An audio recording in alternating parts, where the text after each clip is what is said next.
Hello everyone, Shinto Bean here playing some more Warhammer Combat Cards Campaign Mode. In this one we are continuing in the Skulls event and we're going to be playing this Horde mode campaign, which has a lot more enemy bodyguards than normal.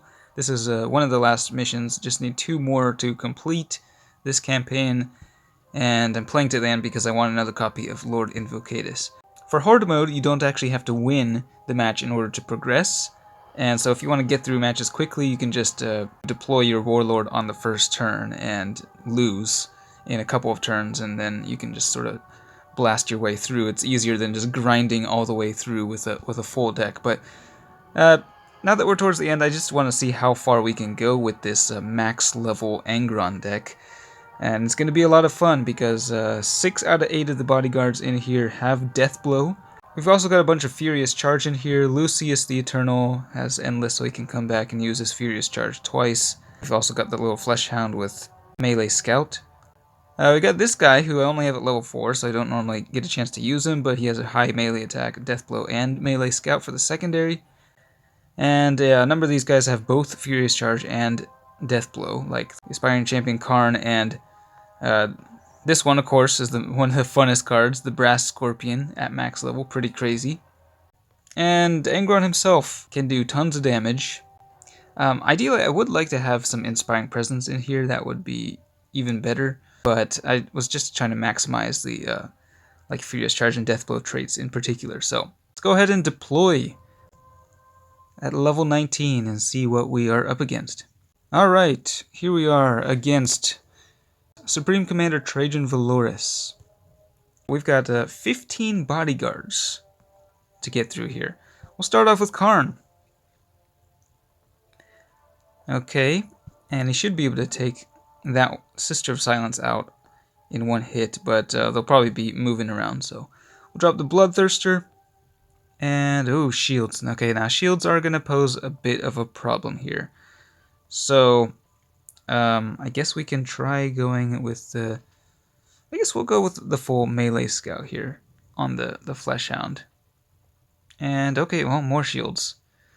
Alright, so we might be able to punch through the shield on the... What is that? The Contemptor... Both of the Contemptor Dreadnoughts. Actually, yeah, after taking that bodyguard out, I think Karn should be able to deal some damage to this one. It blocks 184.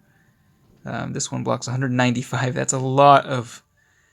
Some pretty tough cards there. And this one, the one on the left has 4 shields. So that Flesh Hound is going to be going down. But Karn is going to be dealing 281 damage. So 97 going through the shield. And then just 80 going through the shield on that one. That one has Big Game Hunter though. So that's going to do a lot of damage to these guys. An outflank would be nice, but don't have any in the deck. Okay, well... Brass Scorpion. I guess we'll drop the Brass Scorpion over here. Yeah, these Custodes are going to be real tough with all these shields. Well, hopefully we can deal enough damage to knock them out regardless. Oh, they're also getting, yeah, protected. They're just readying up here instead of going ranged, so that does give us a little bit of a reprieve. Let's see, if they're under 50% of their max health, then they reduce damage by 25%. Yeah, that's pretty good. Alright, the Brass Scorpion, up to 314 melee. And 115 through the shield there, that's pretty good. And just 31 there, that's not great. And they're going to be doing some damage here if they go ranged. They're at 35% boost at the moment. They're going melee though, okay. Quite a bit of damage, anyway. But we will be able to start knocking these guys down like dominoes. Okay. So they'll be deploying 3 more bodyguards here. And they got an outflank, okay. More shields on another Contemptor Dreadnought, the melee one, and a Melee Scout there. This is a cool deck though. Like all Custodes. Like this many Custodes cards. It's pretty crazy. Alright. Well, let's just keep powering through here. And even with the outflank, still dealing lots of damage, but Karn is going to be going down. So it's kind of a waste of the Death Blow there. I'll see how much damage it does. Still 104 through the shield. That's not bad. Not bad at all. But both of these guys are going to go down very soon. So we'll drop the Aspiring Champion down. Let's see, Bloodthirster's up to 350. Brass Scorpion's at 453. Holy. We really want that one in the center lane, but yeah, I think it's going to be dying this turn, unfortunately. And there's the Furious Charge there. Another big game hunter. They're going ranged. Wow, that's a lot of damage on that one. Was not expecting that. So taking out the Aspiring Champion. Didn't even deal any extra damage to it, but... Okay, now we can move the Brass Scorpion into the center lane, though. And...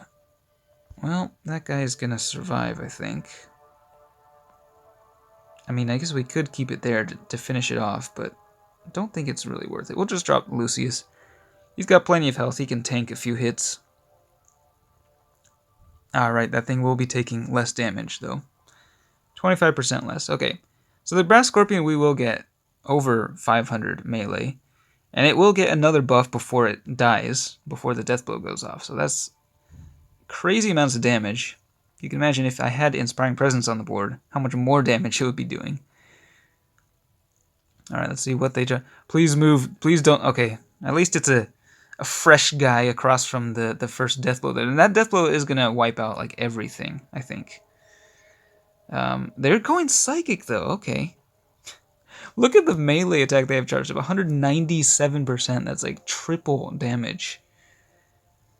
But they're not... oh, no. You know what? Yeah, this is actually... I think I don't want to go melee here, because then I'll waste the death blow. So instead, I'm just going to ready, I think.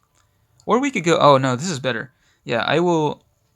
oh, no, what am I doing? That was just as bad. I forgot that that thing can still attack. Oh, well. Okay, there goes the big death blow. It takes out those two guys. Yeah, wasn't really thinking straight there, but okay. At least we can move the Bloodthirster into the center lane, which is, I think, what we want to do. We'll drop that guy there. Not really ideal having that death blow over on the side, but I think it'll be fine because Angron will come out and alongside our last bodyguard who can hold down the right lane for a while. And at the end, they're just bringing out some weaker stuff here. These Sisters of Silence, though, still dealing lots of damage, as you can see. 160 barrage, that's pretty crazy. And here come the death blows. The Bloodthirster, kaboom, knocks out those two sisters. So the death blow on the other guy doesn't even go off. Lucius comes back and finishes off Alea and Valerian with the Furious Charge. This is just bonkers. Alright, now we got Angron coming out. Against Trajan Valoris. And we got one bodyguard there. We do have a smaller melee scout on this guy. So, oh right, Trajan has Furious Charge himself as well. So that's going to be doing some damage. Boom, 200, not as much as Angron though. It's a lot of damage. I do think if it were their turn right now, they probably have lethal, though. 232% melee. Maybe not, actually. 143. Doesn't deal quite as much damage as I thought he did. But yeah, these guys definitely very dead now. Angron hitting for 475 melee. Yeah, that was a fun match. Got to see some cool Custodes cards. And the Power of Corn. Now we can finally claim our copy of the Lion here. It took a while to complete that because I was just intentionally losing a bunch of matches and not getting the mission points. But yeah, this deck here with Angron, it's pretty good. Definitely gets points for being lots of fun as well. Hope you are enjoying the Skulls event. I'm pretty sure we're going to make the goal of, was it 8 million skulls or something? We're pretty close. I think last time I checked it was like over 70%, so everyone should be getting some extra loot from that as well. But that's it for this one. Thanks for watching, and I will see you next time.